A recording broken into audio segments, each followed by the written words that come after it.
Hello guys and gals, and this is part 6 of our reading of Rod Serling's Twilight Zone. 26 unforgettable explorations into the realm of the supernatural, adapted by Walter B. Gibson. Now, we are going to go over the copyright information, which will be on your screen right now. It says Rod Serling's The Twilight Zone, copyright 1963 by Cayuga Productions Incorporated. Rod Serling's Twilight Zone Revisited. Copyright 1964 by Cayuga Productions Incorporated. All rights reserved. This 1983 edition is published by Bonanza Books, distributed by Outlet Book Company Incorporated, a Random House company. And it goes on and on like that. This book was previously published as 2 separate works entitled Rod Serling's The Twilight Zone and Rod Serling's Twilight Zone Revisited. Printed and bound in the United States of America. It gives all the Library of Congress information here. And if you're into that, there it is. Now, we started a new book called The Ghost Town Ghost. And so, in it, we are learning about Bert Tolliver, who was basically just an all-around good guy who is a little bit underappreciated, it seems. And an artist who is there to like paint and stuff. But apparently their paths are going to cross or something. We're going to just continue. Okay. His fellow townsmen had classed him as a blowhard. During the decline of Topaz City, Bert Tolliver had become broke, and worse, his services were often demanded by canny creditors who knew that he was so honest that he would work cheap to pay off his debts. So when Jim Gilbert paid him cash for whatever he did, Bert simply outdid himself. He introduced Jim to ranchers and mine owners who let the artist paint pictures on their property, and he talked cowhands and miners into acting as models in those settings. They made a striking contrast, those two men, Jim Gilbert, the slender, youthful artist from the East, and the thin, clean-shaven, with his thin, clean-shaven face. Always serious in expression, and Ben Tolliver, heavy of build, yet light of step, whose beard, though the bushiest and darkest in town, was still not heavy enough to hide the ruddiness and broad grin of his ever-smiling features. Perhaps it was due to those very extremes that they got along so well. At any rate, Jim Gilbert recognized it and put up a proposition that to Bert Tolliver was the opportunity of a lifetime. "How would you like it, Bert," said Jim, "if I grub-staked the two of us and we went partners in an all-out hunt for gold?" "You mean head down toward Death Valley and join the gold rush?" exclaimed Bert. "Why, you're taking the words right out of my mouth." "Not a chance on that," rejoined Tim. "That boom may go bust any day, and when it does, everybody will 23 skidoo right out of there. I was up in the Klondike painting pictures in the gold rush in '98. So I've seen all of that I want. No, I have something a whole lot better." "Like what?" "Like this." Jim made sure that the studio door was locked. Then, from a portfolio, he brought out a map and spread it on a large table that it completely covered. Bert studied the detail of the map, which included contours, elevations, tiny streams, and other features. Say, exclaimed Bert. "Those are the Skeleton Mountains that lie way south of here, and this is the best map of them I've ever seen." "Better than that," Jim added. "Those special marks show portions of the range that have already been prospected for gold or searched for treasure at the time this map was made." "Fine. That should cut 3 years' work down to 1. You mean that the Skeleton Range is that big?" It is big, Jim, and rough." "Say, how did you get this map?"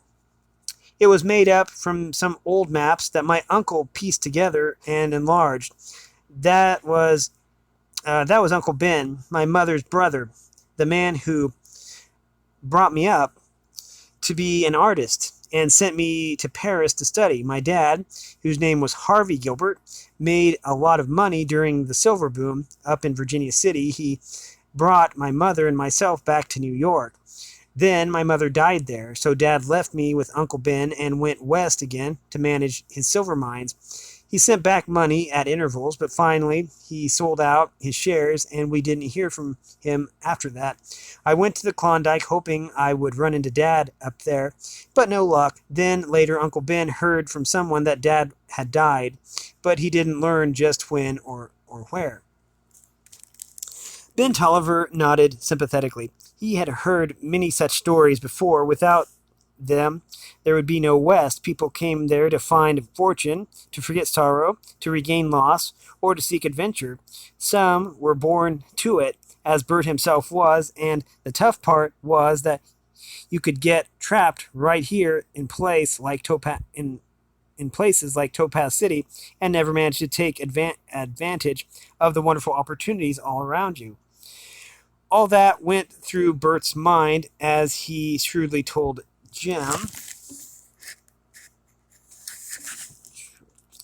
"We've got to play this smart, partner.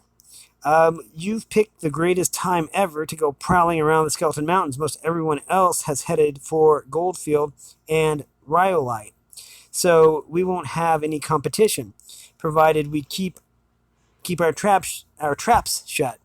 "You mean we won't tell anyone where we are going?" "Absolutely not. Mum is strictly the word. Why, if any of these stay-at-home galoots ever guessed where we were bound, they'd flock down to the Skeleton Mountains like a plague of 7-year locusts." "Then there is gold in the Skeleton Range?" "For certain. First, the Spaniards started mining there 3 or 4 times, maybe. Then the Mexicans did the same, but always the Indians closed them out and never left any survivors. Some made markers along the trail, and later some of the old mines were rediscovered, but whenever anyone went back and tried to find them, they never could." "And why was that?" "Oh, and why not?" Bert hesitated. Finally, he put a cautious query of his own. "Do you believe in ghosts, Jim?" "Well," Jim replied, "I've never seen one, and if you did see one, would you be afraid of it?" "Not necessarily. Are you trying to tell me that those mountains are full of Spanish and Mexican, or even Indian ghosts? Worse than that, it was later that the ghost began to haunt those canyons. A couple of prospectors would stumble upon the old mines and start to work it. Then others would see them doing it and would murder them then and there. Next, the killers would turn on each other until only one was left. He'd be scared to trust anybody with his secret, and even worse, scared to go back to the mountains alone. Then he'd finally die, leaving a map that was about half wrong. Somebody would pick it up and go down to the Skeleton Mountains, and then the killing would begin all over." And which are the ghosts, the original victims, or the killers who got theirs later?" "The ghosts," declared Bert seriously, "would be mostly those of persons who had a rightful claim, like prospectors who found the old mine workings entirely on their own, not just by having someone show them the way there, or by working from a map. When a man makes a gold strike, it grips him like it was the thing of life or death. He'd give his life or keep his secret, and he'd come back from death to stop anyone from stealing it." This was one of those rare instances where Jim Gilbert really wanted to smile, but he managed to keep his habitual straight face as he asked, "You know of actual cases like this, Bert?" "Sure," Bert replied. "The Deacon's mine, for one.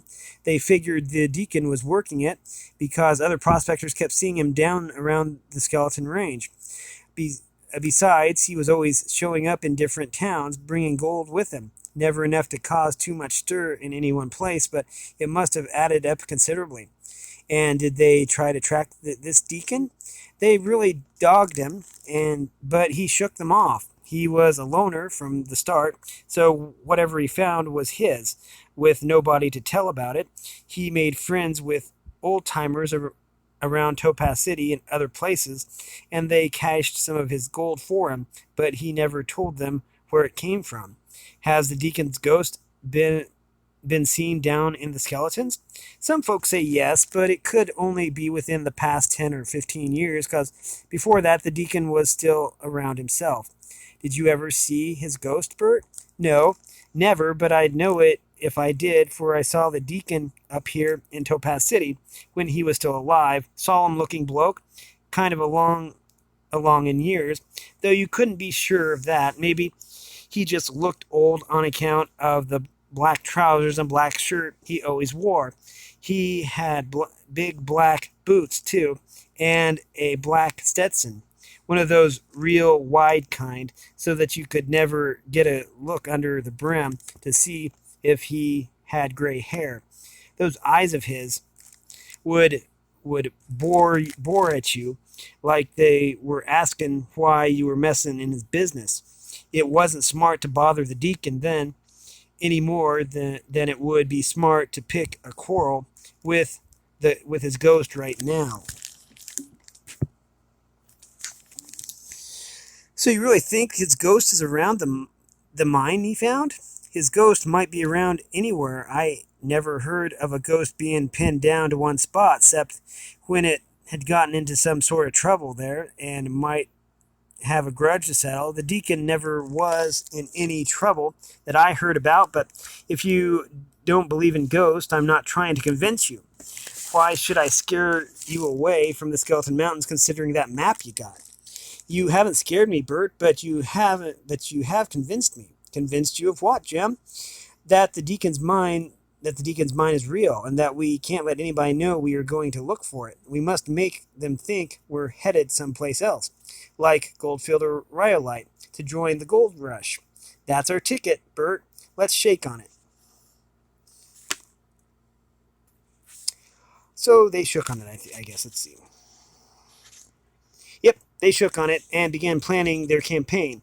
Then and there, within a few days, Jim Gilbert was casually telling people how he had gone to the Klondike and made paintings of the gold rush there, even doing a little prospecting on the side. Now he was getting the urge to head down Death Valley way and do the same. He had thought the rush would soon be over, but now he felt it was just beginning, so it would be wise to get in on it. Bert Tolliver was spreading a totally different yarn. For once, he was purposefully living up to his reputation as the town braggart. He was telling the Topaz City folks how he had talked Jim Gilbert into a big deal. They were going to join the gold rush, and Jim would paint while Bert panned. That way, they were bound to make some money, and anyways, Bert could not lose because Jim was putting up the grub stake. From then on, they put on an act that was ludicrous and therefore all the more real.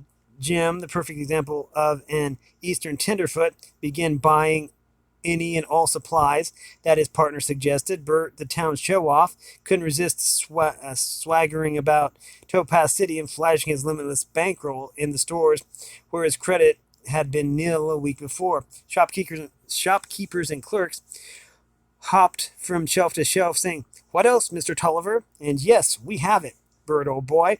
Paying cash was such a novelty for Bert that it was easy indeed for local merchants to load him with supplies, particularly when Jim, the money man, put the okay on every purchase.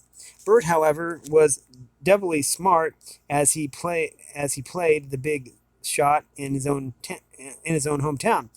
While paying full price for goods with Jim's money, he suggested that the local merchants should forget what he already owed them. So they began tearing up Bert's old tabs, hoping to get further patronage from him, with the result that he was actually buying goods at wholesale. Privately, Bert made full accounting to Jim, the partner that everybody thought he was taking for a sucker. The two of them had many laughs behind the closed shutters of the artist studio, and that they were turning into a supply center. They had bought many times as much as they would need for their trip to Gold Rush territory, where they would buy more as needed. But Jim argued that the prices would be higher than in Topaz City, so the more they bought, the better. Under cover of all that, they were really stocking up for a 3-month stay or longer in Skeleton Valley, their secret destination. Meanwhile, everyone was wondering how the would-be prospectors hoped to carry all their surplus goods. Jim and Bert solved that problem by buying 4 of the strongest horses available, along with a wagon that was the biggest Topaz City had seen, had since almost forgotten. Strongest horses available, along with a wagon that was the biggest Topaz City had seen since the almost forgotten days of the famous prairie schooners. All the town assembled to see the 2 partners off and had a good laugh at their expense. Judge Gomez and Doc Hinckley, both regarded as keen wits, were there to exchange pleasantries. The judge gazed askance at the big wagon and fired the opening remark. "Why, Bert, old boy, you'll never get to Goldfield with that rig. You'll be driving through so much alkali dust, you'll need a 20-mule team. So if you'd like to make a trade, say 1 horse for 2 mules, with a little cash thrown in..."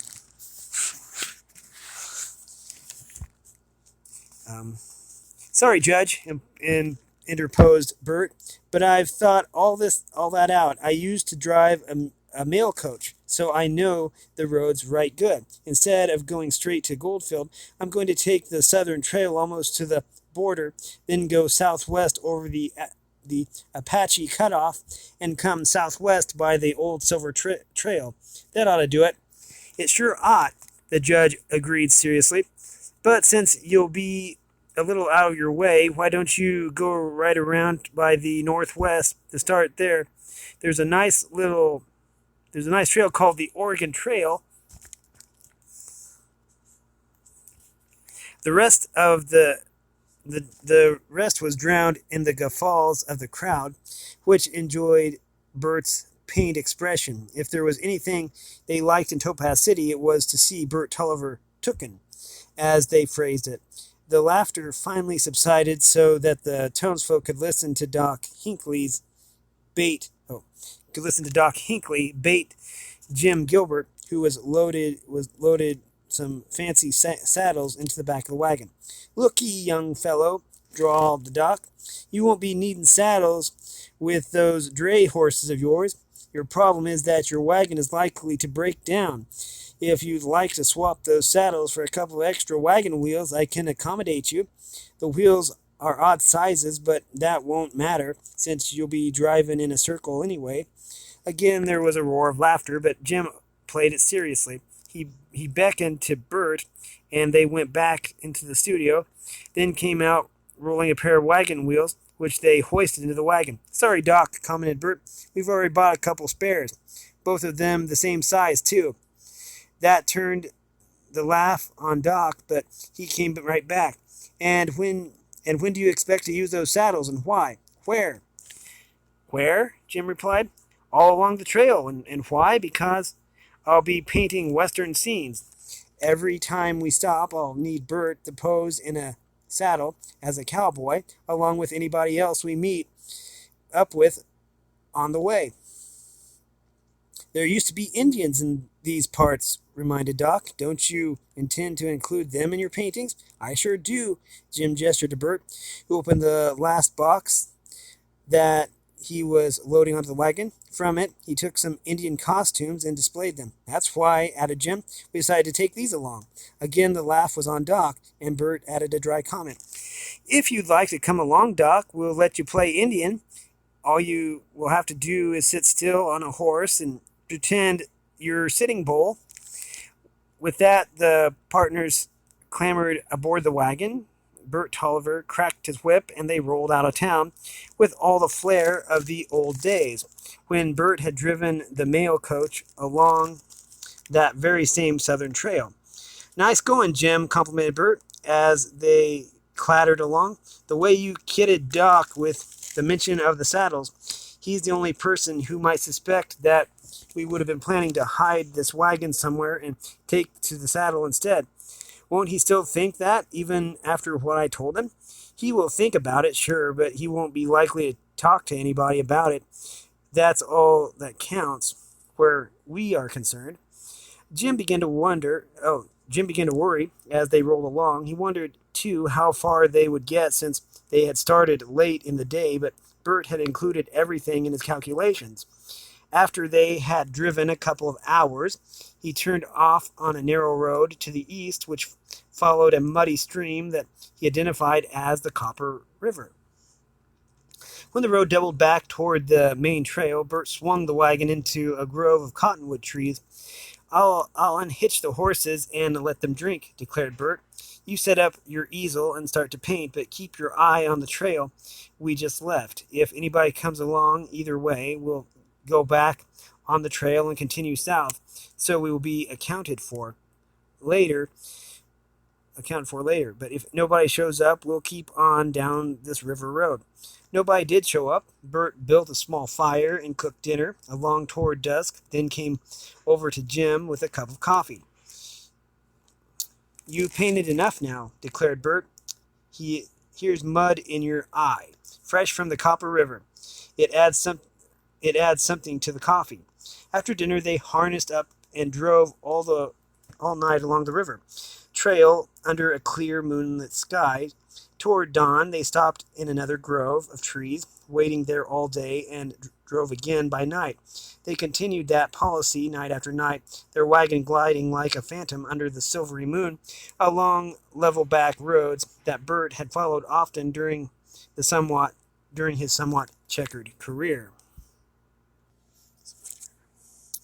During their trek, they veered from east, south, and finally southwest, following a route that reminded Jim Gilbert of an Indian-drawn bow, and causing him to wonder if Bert Tolliver really knew where he was bound. But one fine dawn, as the horses labored up the smooth but steady rise, they came to the top of a hump where Bert pointed ahead with his whip and announced, There, partner, is where we're bound. Those are the Skeleton Mountains. They were well named, white, gaunt, and with great crags furrowed by centuries of wind and rain. The entire range had the appearance of a long, sprawled skeleton, not of some human giant, but of an antediluvian monster that might have been stranded on the bed of a vast receding sea. To Jim, the sight was weird even in daylight, but to Bert, it was like coming home. He clucked the horses over the open ground, picked a course between mesquite trees and a giant saguaro cactus plants. Giant saguaro cactus plants.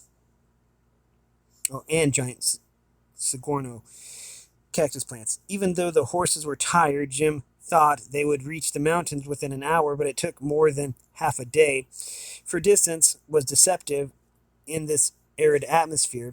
As they approached, the contours of the mountain changed at intervals due to new angles of view.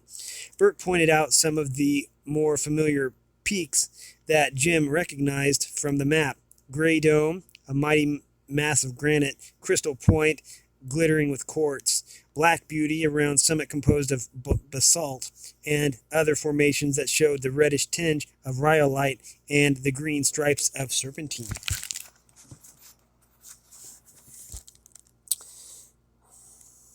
As the wagon reached the base of the range, the mountain loomed more formidably than ever. They became a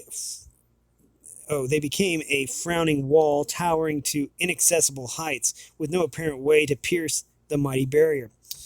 If there is gold anywhere, declared Jim in an odd tone, these mountains should have it. But how do we get in to get it? Getting in is easy, Bert assured, for anyone that has been here as often as I have, but getting at the gold is another matter. You've got to find it first, and nobody has done that since the deacon was around here. Jim decided that the subject of the old deacon could wait. Right now, he was more interested in how they were to penetrate these mountains, the mountain fastnesses. Bert soon showed him how. He drove along beside the mountain for another mile, and finally an opening showed in the towering rocks. This is Skull Portal, stated Bert, pointing through a low dome shaped roughly like a death's head. This is where the Indians used to trap the miners before they found other ways of coming in and out. But since there are no Indians around anymore, we'll use this way. It's easiest.